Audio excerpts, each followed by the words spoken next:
at Abia State. Abia State is not into infrastructural deficits. Abia State is a burial ground, a dumping ground. Eba akita abro na China ka odi o na aba otunsi we no na aba ka ekwuru eba ade.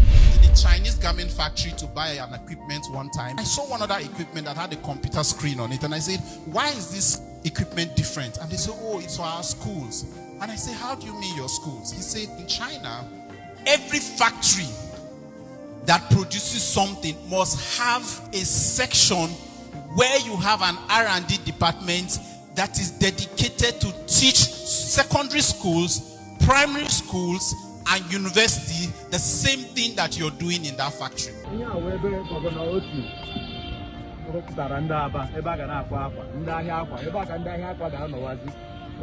next year, January,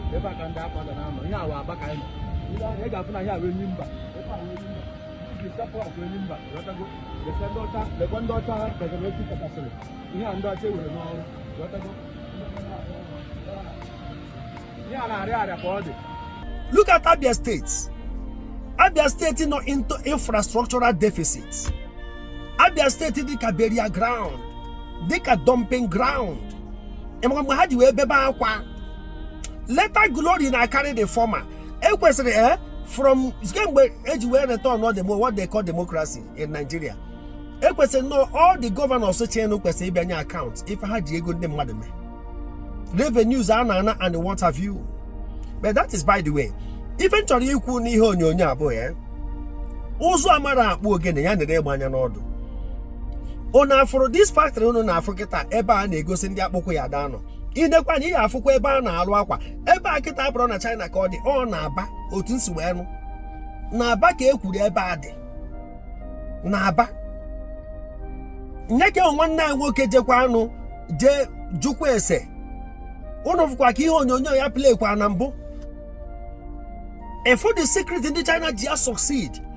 And on a school. And now I study practical. Every factory here, whether academic department, every factory. And no omaze if you know to say no negarianya. Omas no gato to a je outside the na beach and so on. Now factories cap on the if I guarantee go the future of their children. Kahadi productive. They don't collect free money. They believe that you will pay for service. You will pay for products. If you need your ways, your laziness and what productivity and what industries. And now you're going to my father. Didn't do anything for the boys.